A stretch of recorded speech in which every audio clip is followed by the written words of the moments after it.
हर हर महादेव दर्शक बंधु महाशिवरात्रि अर्थ हेउची भगवान शिवंकर महान राति। महाशिवरात्रि ब्रह्मांडर दुईटी सबुठारु बड़ शक्ति भगवान शिव एवं माता पार्वतींकर मिलनर उत्सव अटे। शिवरात्रि प्रति मासरे आसीथाए, हेले महाशिवरात्रि वर्षकरे थरे आसीथाए। महाशिवरात्रि हिंदू धर्मर सबुठारु बड़ उत्सव माना जाए। एमिति मान्यता अछि कि एही दिन भगवान शिव प्रकट होइतिले एवं एही दिन अर्धरात्रि रे भगवान शिवंकर निराकार शीर्षाकार रूप रे अवतरण होइतिला।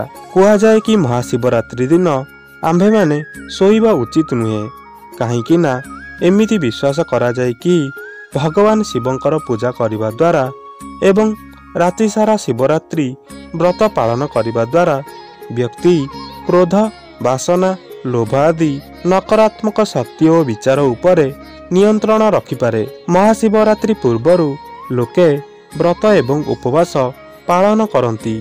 किछि लोक माने केवल गोटिए थर भोजन करिथांती, जेबे कि अन्य किछि लोके फल एवं क्षीरर आहार सेवन करिथांती।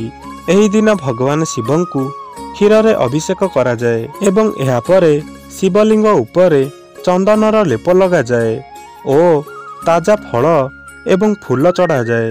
महाशिवरात्रि दिन आंभ मानकु राति सारा जागी रही शिवंकर सहर्ष नामर पाठ करिबा उचित। जेउ भक्त भगवान शिवंकर आराधना न करी सोई पड़ती तांकु व्रत एवं उपासनार पूर्ण फल मिली न थाए।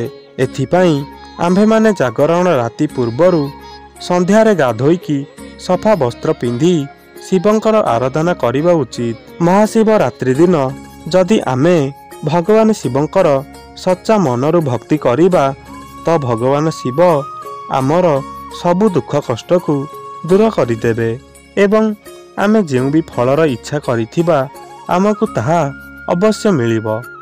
हर हर महादेव।